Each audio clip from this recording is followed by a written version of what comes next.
Hello friends, Radiant Academy welcomes you all. Today we are going to start Spearman's rank correlation method, which is the last from this chapter. Now, why we need to study this method or why Charles Spearman introduced this method, the reason is very simple. दो तरह के variable होते हैं, एक होता है quantitative variable और एक होता है क्वालिटेटिव वेरिएबल. अब जो क्वांटिटेटिव वेरिएबल होता है उसको हम न्यूमेरिकली मेजर कर सकते हैं, जैसे कि profit of the company, sales of the company, loss of the company, demand of the product. तो ये सारी जो वेरिएबल्स है ये सब क्वांटिटेटिवली मेजर किए जा सकते हैं. और जो भी वेरिएबल को हम क्वांटिटेटिवली मेजर कर सकते हैं और उसके बीच में हमें जब कोरिलेशन कोएफिशिएंट कैलकुलेट करना है, यानी कि आर को जब कैलकुलेट करना है, तो उसके लिए हम मेथड यूज करते हैं Karl Pearson's product moment method. लेकिन बिजनेस में कभी कभार क्या होता है, हमें एम्प्लॉयज की ऑनेस्टी भी देखनी होती है, या कभी कोई ब्यूटी पेजेंट चल रहे तो वहां पर ब्यूटी को बताना होता है कि यार ये कौन सबसे ज्यादा ब्यूटीफुल है. कोई स्किल चल रहा है, जैसे कि कोई एक्टिंग कंपटीशन चल रहा है तो वहां पर हमें बताना होता है स्किल. कोई डांस कंपटीशन चल रहा है तो वहां पर हमें बताना होता है कि किसका डांस ज्यादा बेहतर है. कोई म्यूजिक कंपटीशन चल रहा होता है तो वहां पर हमें बताना है कि कौन ज्यादा बेहतर अच्छे तरीके से म्यूजिक को अंडरस्टैंड करता है. तो ये सब वो जगह है जहां पर हम कोई यूनिट नहीं ले सकते कि ये इसकी ब्यूटी 5 किलो है, इसकी ऑनेस्टी 3 किलो है, या इसकी स्किल 2 डजन है. तो वहां पर हमारे पास कोई डिफाइंड यूनिट नहीं है. तो वो सिचुएशन में हम क्या करते हैं, हम अगर 5 लोग हैं और 5 लोग ने कुछ एक्टिंग का परफॉर्मेंस दिया हुआ है तो हम उनका करते हैं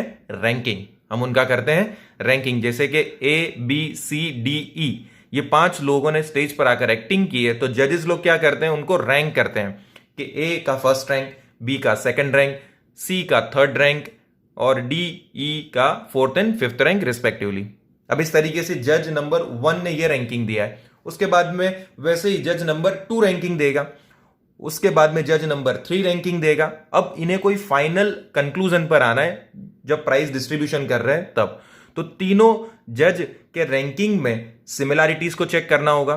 तो वो सिमिलैरिटीज को हम कैसे चेक कर सकते हैं, with the help of स्पीयरमैन्स rank correlation method. तो वो जो सिमिलैरिटीज अगर हमें स्टडी करनी है, वो तीनों जज ने जो रैंकिंग दिया है उनका कोरिलेशन कोएफिशिएंट अगर हमें फाइंड करना है तो वो हम कर सकते हैं with the help of स्पीयरमैन्स rank correlation method. और ये मेथड को सजेस्ट किया है चार्ल्स स्पीयरमैन ने. किसने? चार्ल्स स्पीयरमैन ने. और इसके लिए आर को कैलकुलेट करना होगा. तो आर को कैलकुलेट करने के लिए फॉर्मूला क्या है, 1 minus 6 sigma D square upon N into N square minus 1. अब यहां पर ये डी का मतलब होता है डेविएशंस. जो भी 2 जज या 3 जज होंगे उनके बीच में जो डेविएशन है, दोनों ने जो रैंकिंग दिया है वो दोनों के रैंकिंग में कितना डिफरेंस है, कितना डेविएशन है, उसी को बोला जाता है डी. और एन का मतलब होता है नंबर ऑफ ऑब्जर्वेशन. तो बहुत ही सिंपल है. चलो अब हम देखेंगे इसके कुछ प्रैक्टिकल क्वेश्चंस, जिससे हमें समझ में आएगा कि कैसे स्पीयरमैन्स रैंक कोरिलेशन मेथड को यूज किया जाता है और आर को कैलकुलेट किया जाता है. चलिए अब देखते हैं एक्सरसाइज 2.3 से question number 1. 6 companies are ranked by the 2 market analysts on the basis of their growth in the recent past. Company A, B, C, D, E, F. Ranked by analyst 1, ranked by analyst 2. Find the rank correlation coefficient between the evaluation given by 2 analysts. देखो अब ये rank by analyst 1 ने ए company को rank दिया है 5th, B को second rank दिया हुआ है, सी को फर्स्ट रैंक. इस तरीके से डी ई एफ को रैंक एनालिस्ट 1 ने दिया हुआ है. और एनालिस्ट 2 ने ए को रैंक दिया हुआ है 6, बी को फोर्थ रैंक दिया है, सी को थर्ड रैंक, डी को सेकंड, ई को फर्स्ट और एफ को फिफ्थ रैंक. अब ये जो दोनों एनालिस्ट ने रैंकिंग दिया हुआ है company A B C D E F को, वो दोनों के रैंकिंग जो दोनों ने दी है वो दोनों के बीच में कितनी सिमिलैरिटीज है उसको हमें कैलकुलेट करना है बाय रैंक कोरिलेशन कोएफिशिएंट. और जब भी हमें क्वेश्चन में find the rank correlation coefficient पूछा होगा, तब हमें समझ जाना है कि हमें स्पीयरमैन्स रैंक कोरिलेशन मेथड को अप्लाई कर आर को कैलकुलेट करना है. जब भी सिर्फ पूछा हो फाइंड द कोरिलेशन कोएफिशिएंट, इसका मतलब हमें कार्ल पियर्सन्स प्रोडक्ट मोमेंट को यूज करना है. और जब लिखा होगा find the rank correlation coefficient, तब हमें स्पीयरमैन्स रैंक कोरिलेशन मेथड को यूज करना है. Pretty easy. तो चलिए स्टार्ट करते हैं. कैसे लिखेंगे हम, सबसे पहले यहाँ पर हम लिख देते हैं कंपनी, यहाँ पर हम लिखेंगे कंपनी, यहाँ पर लिख देंगे ABCDE एंड F। ठीक है, 6 कंपनी है। उसके बाद में rank by analyst 1, rank by analyst 1, इसको हम बोलेंगे RX। क्या बोलेंगे? RX। और यहां पर लिखेंगे रैंक बाय एनालिस्ट 2, यहां पर हम लिख देंगे RY, यहां पर हम लिखेंगे RY। और यहां पर हम लिखेंगे D का मतलब क्या होता है? डेविएशन। तो deviation between analyst 1 and analyst 2, the rank given by analyst 1 and analyst 2 का डेविएशन देखना है। तो वो कैसे हम कैलकुलेट करते हैं? RX माइनस RY, दोनों का डिफरेंस, तो RX माइनस हमने RY कर दिया। अब ये D का हमें D स्क्वायर कर देना है, क्योंकि हमें फॉर्मूला जो है रैंक कोरिलेशन कोएफिशिएंट की, उसमें हमें D स्क्वायर चाहिए, तो वो कैसे कैलकुलेट करेंगे? अब देखो, ये RX और RY जो रैंकिंग दिए हुए क्वेश्चन में हमें वही लिख देना। हमें 5 2 1 4 3 6, 5 2 1 4 3 and 6। Now rank by analyst 2, तो 6 4 3 2 1 and 5। अब नाउ RX माइनस RY करना है, तो 5 माइनस 6 कितना हो जाएगा?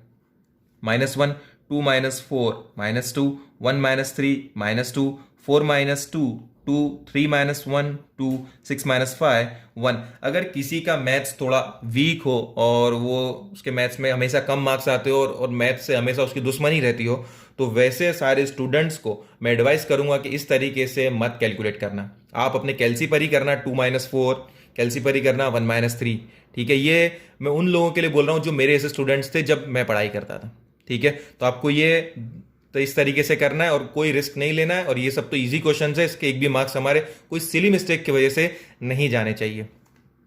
अभी D स्क्वायर करना है, तो -1 का स्क्वायर कर देंगे तो क्या हो जाएगा? +1। -1 का स्क्वायर करेंगे तो हो जाएगा +1, -2 का स्क्वायर करेंगे तो 4, इधर भी 4 आ जाएगा, इधर 4 एंड यहां पर आएगा 1। जब आप इसका समेशन करोगे तो आपका आंसर आ जाएगा 18। तो वो हो गया आपका सिग्मा D स्क्वायर।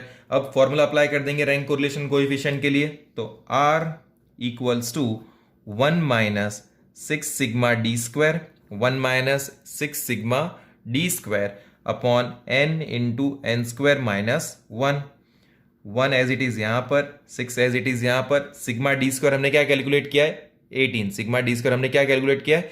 18। तो यहाँ पर सिग्मा D स्क्वायर की जगह पर हम रख देंगे 18। n यानी नंबर ऑफ कंपनीज या नंबर ऑफ ऑब्जर्वेशन कितने हैं अपने? 1 2 3 4 5 एंड 6। तो यहाँ पर हम लिखेंगे 6, यहाँ पर भी 6 square minus 1 minus 6 multiplied by 18 कितना आएगा? कैलसी पे करना है आपको, आ जाएगा आपका 108।